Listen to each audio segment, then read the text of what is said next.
வணக்கம். 12th மேக்ஸில் important பிவைக்குள்ள 13th ஒன் இன்வெர்ஸ் ட்ரிக்னாமெட்ரியில் காட் இன்வெர்ஸில் ஒரு ஈக்குவேஷன் கொடுத்துட்டு ஜீரோன்னு ப்ரூவ் பண்ண சொல்கிறாங்க. இதை காட் இன்வெர்ஸ் ஃபார்முலா தெரிஞ்சு அப்படியே போட்டுக்கலாம், இல்லை இதை டேன் இன்வெர்ஸ் கன்வெர்ட் பண்ணிட்டு போட்டாலும் போட்டுக்கலாம். ஸோ நான் டேன் இன்வெர்ஸ் ஃபார்முலா எடுத்துக்கிறேன்.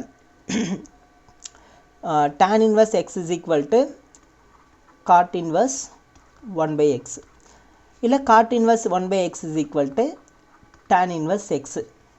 ஸோ இந்த ஃபார்முலா யூஸ் பண்ணோம் அப்படின்னா காட் இன்வெர்ஸில் எப்படி இருக்கோ அது அப்படியே ரெசிப்ரோக்கல் ஆச்சுன்னா டேன் இன்வெர்ஸை மாற்றிக்கலாம்.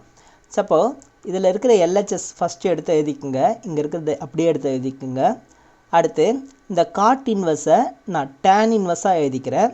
அப்போ என்ன ஆகும், டினாமினேட்டில் இருக்கிற a மைனஸ் பி நியூமிரேட்டருக்கும் நியூமிரேட்டில் இருக்க வேல்யூ ஏபி ப்ளஸ் 1 டினாமினேட்டரும் வந்துடும். அதே போல் தான் இங்கேயும்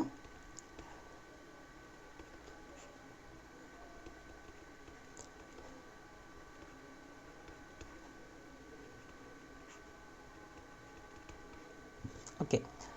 இப்போது இது என்ன ஃபார்மேட்டில் இருக்குது அப்படின்னு பாருங்கள். tan inverse of x minus y divide by xy plus 1, இல்லை 1 + xy அப்படின்னு எழுதிக்கலாமா?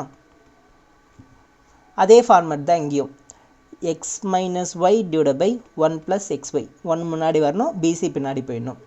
So x minus y divide by 1 + xy. So இதுக்கு என்ன ஃபார்முலா இப்போ தான் ஒரு 11th சம்லேயோ 12th சம்லேயோ பார்த்துருப்போம்.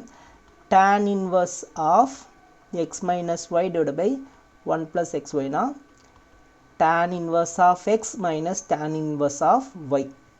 அங்கே நம்ம ப்ளஸில் பார்த்துருப்போம், இங்கே மைனஸில் கொடுத்துருக்காங்க. ஓகேவா? ஸோ இந்த ஃபார்முலா வச்சு இந்த வேல்யூஸை தனியாக செப்பரேட் பண்ணிக்கலாம். அப்போ இங்கே tan inverse a minus b divided by 1 plus abன்னு இருக்குது. இது எப்படி எழுதலாம்னா tan inverse a minus tan inverse bன்னு எழுதிக்கலாம்.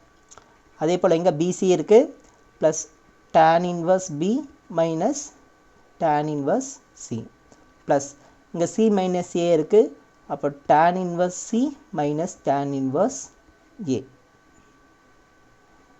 இப்போ காமனாக என்னென்னலாம் இருக்குது பாருங்கள். tan இன்வர்ஸ் ஏ இங்கே minus tan inverse A cancel ஆகிடும். அடுத்து மைனஸ் tan இன்வர்ஸ் பி இங்கே ப்ளஸ் கேன்சல் ஆகிடும். அடுத்து இது இங்கே ப்ளஸ் இங்கே மைனஸ் கேன்சல் ஆகிடும்.